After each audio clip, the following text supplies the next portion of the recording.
శ్రీమాత్రే నమః. సద్గురు జ్యోతిష్యాల నుండి 2026 ఆగస్టు నెల రాశి ఫలితాలు మనం ఇప్పుడు చూడబోతున్నాం. ప్రతి ఒక్కరికి జాతకం అంటే ఒక క్యూరియాసిటీ. ఈ నెల నాకు ఎలా ఉంటుంది, ఆరోగ్యం బాగుంటుందా, ఉద్యోగం బాగుంటుందా, వ్యాపారం బాగుంటుందా, నాకు వివాహం అవుతుందా, ఉద్యోగం ఉంటుందా, ఉన్న ఉద్యోగం పోతుందా, లేదా విదేశాలకు వెళ్తానా, ఇన్ని సమస్యలతో ఉంటారు. ప్రతి ఒక్కరు గుర్తుపెట్టుకొని మేము చెప్పే ఈ జాతకం గోచార గ్రహస్థితులు దృష్టిలో పెట్టుకొని యూనివర్సల్ గా చెప్పడం జరుగుతుంది. అది మీ వ్యక్తిగత జాతకానికి ఒక 30% మాత్రమే వర్తిస్తుంది. మీ యొక్క వ్యక్తిగత జాతకం తెలుసుకోవడానికి మీ పరిసర ప్రాంతాల్లో ఉన్నటువంటి గురువుని సంప్రదించి తెలుసుకోండి. లేదా మా ద్వారా జాతకం తెలుసుకోవాలి అని అనుకుంటున్నారా? కనబడుతున్నటువంటి డిస్ప్లేలో కనబడుతున్నటువంటి ఈ యొక్క నంబర్కి మీ పేరు, date of birth, time of birth, place of birth WhatsApp చేయండి. మా అడ్మిన్స్ మీకు రిప్లై ఇస్తారు. మళ్ళీ చెప్తున్నాను, జ్యోతిష్యం జాతకం అనేది పడుతున్న వర్షానికి ఒక గొడుగు మాత్రమే, కానీ జ్యోతిష్యం జీవితం కాదు. మీరు మిమ్మల్ని నమ్మండి, మీ ఇష్టదేవాన్ని నమ్మండి, కులదేవాన్ని నమ్మండి. జ్యోతిశాస్త్రరీత్యా ద్వాదశ రాశుల్లో 4వ రాశి అయినటువంటి కర్కాటక రాశి మిత్రులారా, ఆగస్టు 2026 ఈ నెల మీకు శుభ ఫలితాలు ఎలా ఉన్నాయంటే, గురు కర్కాటక రాశిలో బలంగా ఉంటున్నారు, శుక్రుడు కన్యా రాశిలో సంచారం చేస్తున్నారు, కుజుడు మిథున రాశిలో సంచారం చేస్తున్నారు, సూర్యుడు సింహరాశిలో ప్రవేశిస్తున్నారు. కర్కాటక రాశి వారికి ఆత్మవిశ్వాసం, ఆర్థిక పురోగతి, కుటుంబ సంతోషం అనే 3 ప్రధాన అంశాల చుట్టూ ఈ నెలంతా కూడా తిరుగుతుందని కూడా చెప్పచ్చు. ఇంకా ఉద్యోగంలో ఉన్న వారికి పదోన్నతి లేదా జీతం పెంపు బాగా అవకాశాలు ఉన్నాయి. కొత్త ఉద్యోగ అవకాశం లేని వారికి ఆఫర్ లెటర్స్ వస్తున్నాయి, గెట్ రెడీ. ప్రభుత్వ ఉద్యోగాల కోసం సిద్ధమవుతున్న వారికి పోటీ పరీక్షలో పురోగతి కనిపిస్తుంది. విదేశీ కంపెనీతో పనిచేసే వారికి మంచి పేరు వచ్చే అవకాశం ఉంది. ఐటీ రంగంలో ఉన్న వాళ్ళకి, సాఫ్ట్వేర్, హెల్త్ కేర్, బ్యాంకింగ్, విద్య, ప్రభుత్వ కాంట్రాక్ట్, ఫార్మా రంగంలో పనిచేసే వారికి కొత్త అవకాశాలు ఉన్నాయి. వ్యాపార పరంగా రెస్టారెంట్, హోటల్స్, డైరీ, విద్య, మెడికల్, రియల్ ఎస్టేట్ రంగంలో ఉన్న వారికి మంచి అవకాశాలు కనబడుతున్నాయి. మీ యొక్క బిజినెస్ ని ఎక్స్పాండ్ చేసుకునే అవకాశాలు కూడా కనబడుతున్నాయి. ఇంకా ఆదాయం పెరిగే అవకాశం ఉన్నాయి. పొదుపు దృష్టి పెరుగుతుంది. ఇన్సూరెన్స్ లో కొంచెం పెట్టుబడి పెట్టే అవకాశాలు, పాత బాకీలన్నీ కూడా తిరిగి వచ్చే అవకాశాలు ఉన్నాయి. షేర్ మార్కెట్ లో దీర్ఘకాలికమైనటువంటి పెట్టుబడులు పెట్టండి, ఇది చాలా బాగుంటుంది. మెటల్స్ రిలేటెడ్ లో పెట్టండి. ఇంకా షార్ట్ టర్మ్ అసలు పెట్టకండి. అనుభవం లేకుండా పెద్ద మొత్తంలో ఎవరికి పెట్టుబడి పెట్టకండి. కుటుంబ దాంపత్య విషయంలో శుభకార్యాల గురించి చర్చలు చేస్తారు. జీవిత భాగస్వామికి పూర్తి సహకారం అందుతుంది. బంధుమిత్రులందరూ కలిసి విహారయాత్ర వెళ్లే అవకాశాలు కనబడుతున్నాయి. ప్రేమికుల్లో అహంకారం తగ్గిస్తే సంబంధం మరింత బలపడుతుంది. ఆరోగ్యం పట్ల జీర్ణకోశ సమస్యలు, బరువు పెరగడము, మానసిక ఒత్తిడి పెరగడము, థైరాయిడ్ అనేది కొంచెం వచ్చే అవకాశాలు ఉంటాయి. ఒక మంచి మాస్టర్ చెకప్ చేసుకుంటే చాలా మంచిది. విద్యార్థులు పోటీ పరీక్షలో ఉన్న విదేశీయ విద్య ప్రయత్నిస్తున్న వారికి మంచి అవకాశాలు ఉన్నాయి. గురువుల సలహా పాటిస్తూ ఆశించిన ఫలితాలు ఉంటాయి. రైతులకి ప్రభుత్వ సబ్సిడీలు, పంట బీమా, సాగునీటి పథకాల ద్వారా ప్రయోజనం పొందే అవకాశాలు బాగా ఉంటాయి. మీ పంటలు కూడా బాగా పండే అవకాశాలు. కళాకారులు అయినటువంటి సినీ రంగం వారికి అవకాశాలు, అన్ని రంగం వారికి, సినీ రంగం వారికి, టీవీ, యూట్యూబ్, సంగీత రచన, సోషల్ మీడియా రంగంలో ఉన్న వారికి గుర్తింపు, కొత్త అవకాశాలు మళ్ళీ వస్తున్నాయి. మీరు కూడా సోషల్ మీడియాలో యాక్టివ్ గా ఉండండి, మీ గురించి ప్రచారం చేస్తూ ఉండండి. మంచి అవకాశాలు. రాజకీయ నాయకులు, ప్రజల్లో ఆదరణ పెరుగుతుంది. పార్టీలో మీకు ఒక ఇంపార్టెన్స్ ఇచ్చే అవకాశాలు ఉన్నాయి. అలాంటప్పుడు కాస్త ఓపికగా ఉండాలి. విశ్వాసం, పార్టీ పట్ల విశ్వాసంగా ఉంటే తప్పకుండా మీకు మంచి అవకాశాలు వస్తాయి. విదేశీయాల్లో ఉద్యోగంలో ఉన్నటువంటి వారికి ఎన్నో ఇబ్బందులు పడుతూ నాకు కాల్ చేస్తుంటారు. జాగ్రత్త అండి, ఏమి కాదు, అన్ని మంచి రోజులు వస్తున్నాయి. తప్పకుండా మీకు అన్ని మేలు జరుగుతుంది. ఇమిగ్రేషన్ పనులు ఏమైనా బాకీ ఉంటే అవన్నీ కూడా తప్పకుండా అవుతుంది. మీ యొక్క వీసా సంబంధించి ఏమైనా డిస్టర్బెన్స్ ఉంటే అవి కూడా కలిసి వస్తుంది.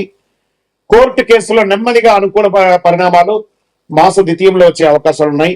భూమి, ఇల్లు కొనుగోలు లేదా అమ్మకాల పత్రాలు పూర్తిగా చదివి సంతకం పెట్టండి. ఈ నెలంతా కూడా భావోద్వేగంతో నిర్ణయాలు తీసుకోవద్దు. అనవసరం లేని ఖర్చులు తగ్గించుకోండి. ఆరోగ్యాన్ని నిర్లక్ష్యం చేయదు. ఎవరికైనా హామీ ఇచ్చేది ముందు ఆలోచించండి.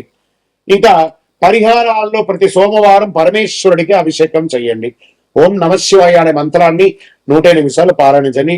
పాలు, బిల్వ పత్రాలతో చక్కగా శివార్చన చేయండి. ఉపవాసం ఉంటే మంచిది. బియ్యము, పాలు, తెల్లని వస్త్రాలు, వెండి లాంటివి దానం ఇవ్వండి. తెలుపు మరియు వెండి రంగు మీకు చాలా కలిసి వస్తుంది. అదృష్ట సంఖ్య 2 మరియు 7గా ఉంది. సోమవారం మరియు గురువారం చాలా కలిసి వస్తుంది. ఇంకను మీ యొక్క వయస్సు ఎంత ఉందో అన్ని దీపాలని దేవాలయంలో వెలిగించండి. ఇంకను అతి శక్తివంతమైనటువంటి కరుంగాలి మాల కావలసిన వారు 48 రోజులు పూజ చేసి చండీ, సుదర్శన, సుబ్రహ్మణ్య భుజంగంతో దానికి సంపుటీకరణ చేసి అందించడానికి సిద్ధంగా ఉంది. కావాల్సిన వారు సంప్రదించండి. మా నంబర్కి మీ పేరు గోత్రనామాలను తెలుపని తప్పకుండా మీకు పంపిస్తాం. విజయవస్తు. శ్రీమాత్రే నమః. సద్గురు జ్యోతిష్యాలయ నుండి ఒక అద్భుతమైనటువంటి విశ్లేషణ. శ్రావణ మాసంలో విశేషాలు ఏంటి, ఏ దేవుని పూజించాలి, ఏ పూజలు చేయాలి, ఏ విధమైనటువంటి ఆహారం తీసుకోవాలి, ఏ విధమైనటువంటి వ్రతాలు ఉండాలి అని మనం శ్రావణ మాసం గురించి కొంచెం మాట్లాడుకుందాం. శ్రావణ మాసం హిందూ సంప్రదాయంలో అత్యంత పవిత్రమైన నెలలో ఒకటి.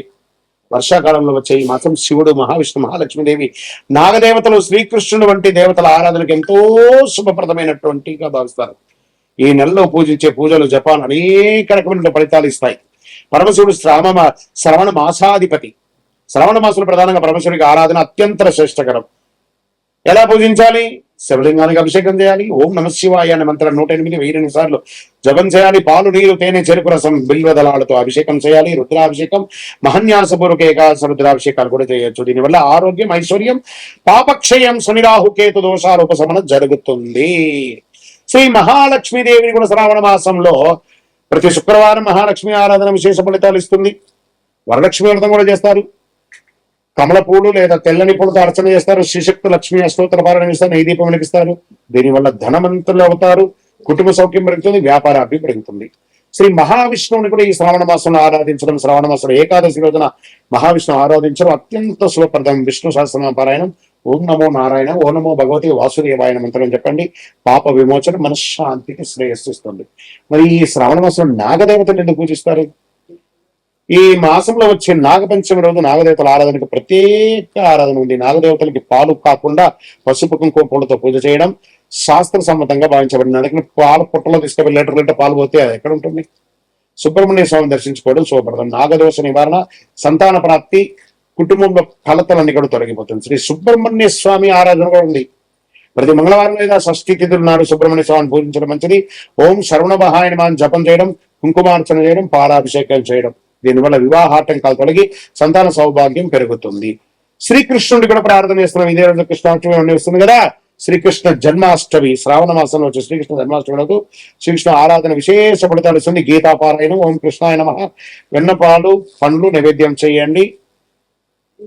అన్ని రకాలుగా జరుగుతుంది. సంతాన శ్రేయస్సు, విద్య, ఆనందము అన్ని పొందుతాను.